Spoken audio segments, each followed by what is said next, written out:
Drew Alba here on our Players Roundup with relief pitcher for the Walla Walla Sweets, Jared Glenn. Jared, you were really good yesterday. Locked down, 5 strikeouts, 3 innings pitched. How does the arm feel right now, kind of sitting here?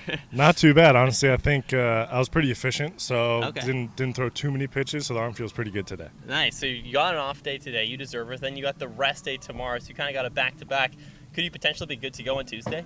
Yeah, I mean, I think I could definitely be good to go on Tuesday, definitely the next series for sure. So how did you feel out on the mound yesterday? You came in, you took over for Reimers, who did an excellent job as well, and you were kind of locked down out on the mound. 1 hit combined for the Sweets pitching staff. How huge is that, both to win a ball game, but also for yourself confidence-wise? Yeah, it's funny you mentioned the 1 hit. I've been giving Reimers some smack talk for giving up that 1 hit, not getting the combined no-hitter. But no, yeah, I went out there feeling really good yesterday. Felt confident with all my pitches, and I got to give credit to Biddy behind the plate. He was calling a great game, mixing in fake shakes and stuff like that. So a lot of credit to him too. Can you explain what that is?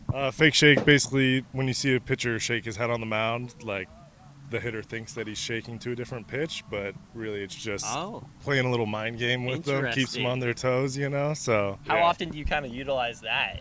I mean, like I said, is it up to the catcher? Yeah, he calls it. So Does whenever he have a call for that? Yeah, he kind of just shakes his hand side to side. So he kind of controls me out there. Yeah. So, but it works. So a lot of credit to him. And he's got a couple of good games now. You go back to Friday and then Saturday. Have you ever been part of a combined no-hitter or yourself, in any level of baseball? Well, we threw one against, who was it, the Stars or something like that a couple of weeks ago. That's so, yeah, true, yeah. That might have been my first one. But, nice. Yeah, it's always a good time when there's no hits on the board, right? Yeah, very nice, very nice. 5 strikeouts. Do you kind of credit yourself as a strikeout guy, or is that, hits a contact? Or yeah, I wouldn't say I try to get strikeouts. I mean, obviously strikeouts are great. But if I can get a weak ground out or something like that within 3 pitches and keep the pitch count low, that's great too, because then you kind of lengthen yourself out and eat up more innings that way. Yeah, you'll take it any way you can get it, right? Exactly. All right, so you start at Arizona State, then you move over to Gonzaga, is it right? Yeah. So how has that transition been, and then how has it now been here at the Sweets? Yeah, obviously different geographic locations, Sure. But other than that, not as hot. No, not as hot. But other than that, it's been great. Baseball is baseball, no matter where you go. Obviously, there's going to be a little bit of different culture changes or things that different programs do. But other than that, like I said, baseball is baseball, no matter where you are. So it's been great. Do you kind of sense the difference, when you go to summer ball when you're in college, or like you said, baseball is baseball when you're out on the mound? Yeah, I mean, summer ball is a little bit different because you kind of maybe. It's a little more lax. You're thrown in with a group of guys you don't know, and you're not with each other as long as you would be with your college team. But it's a great experience, getting to meet guys, and then you go back to your schools and you play your regular season, and then throughout the season you bump into guys and you're like, hey, how's it going? Catch up a little bit. So it's definitely a cool experience. Nice. Yeah. You mentioned that yesterday you came in feeling good even before you were out there. Do you ever come into the ballpark thinking, all right, like my arm's feeling fresh, I'm loose, or sometimes the opposite, like I don't know, like I know technically I'm available to pitch right now, but my arm's not feeling great. Does that happen? Yeah, I mean, very rarely do you feel 100%. Sure. If you do, that's awesome. But yeah, very rarely are you going to feel 100%.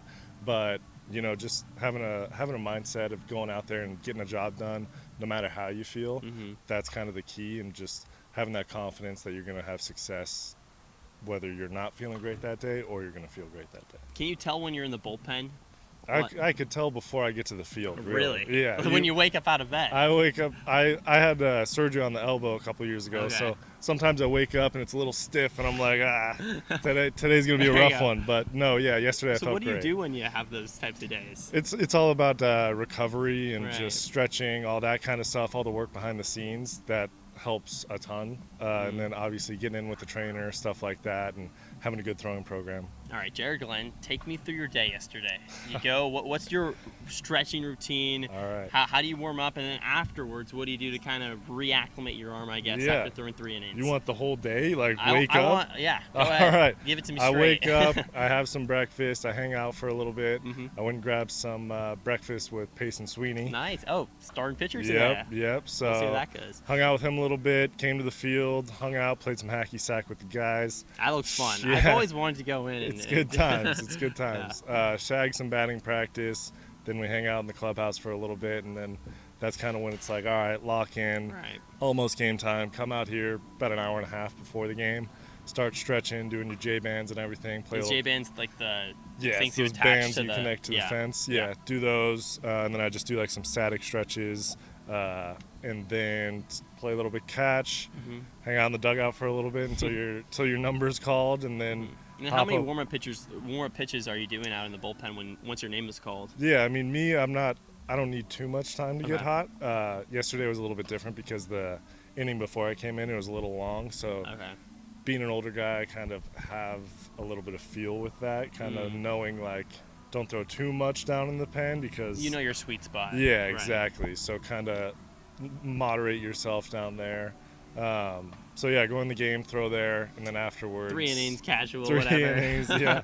And then afterwards, I do some more J bands, some more stretching and stuff like that, and then I throw on some ice. Nice. Yep. So it's a lot. It's from, a lot. From start yeah. to finish. Yeah. I mean, a lot of people probably just assume you're out there for 3 innings, and it's like, oh, that's I all he know. did. But yeah, there's a lot more that goes on behind the scenes. It's kind of crazy. Some of the MLB guys, or even in college, Yeah. 2, sometimes 3 days straight in the playoff type scenarios. Yeah. How many days straight could you go theoretically before your arm is actually just coach? Like, I can't do this anymore. I think I could go 3 days back to back probably. Okay. My freshman year, there were multiple times where I would go Friday, Saturday, or Saturday, Sunday. Right. So, yeah, you have to build up to that to get to that point. So, but once you're there, I think I could go 3 days in a row if I Nice. had to. There you go. So the Battle of the Basin hangs in the balance today. There's a really sweet belt that's going to be given to the winning team. Coming into the series, the Sweets needed to sweep all 3 against the Pippins, knocking on the door. You're probably not going to play today. I mean, never say never. Yeah. Who knows if it's an 18-inning game or whatever. But Yep. Payson Sweeney's out there. What do you expect out of him, and what do you expect out of the Sweets in this Game 3? Yeah, I mean, we have a lot of confidence. It definitely helps winning the last 2 games against Sure. them. Makes you go into this game feeling pretty good. And like you said, we knew coming into this series we needed a sweep to win the Battle of the Basin. And I know every guy in that clubhouse wants the belt, so we're all excited for today. Yeah, hopefully it ends up working out the way the Sweets want. It kind of leads to the question of the day. Your favorite trophy in sports? Favorite What do you got? trophy in sports? Other than the Battle of the Basin belt, obviously. That's up there. Yeah. A lot of people are probably going to think it's the World Series trophy. That's but pretty nice. I'm going to go the Stanley Cup. Nice. Stanley Cup. I very, mentioned that to very Andrew. storied trophy. It's like been 100 years or Yeah, whatever. yeah. You know what Colby's mentioned? What was that? The green jacket. Green jacket. That's not pretty, a bad one. That's pretty Yeah. solid. You get one. the dinner with it and Yep. everything. I Yeah. didn't even think about that one. Does that change your opinion at all? or No, I'm still going Stanley Cup. Stanley You're Cup. rocking with it. Yep. It's heavy, and you I get know. like your name or You're etched on, on it. yeah, or you're on it your for team. like 60 years or Yeah. something like that. So that's pretty cool. All right, Stanley Cup over here. Battle of the Basin. Maybe we'll have a picture of him wearing it later today as well. Once again, Jared Glenn on our Players Roundup. Thanks so much. Thank you.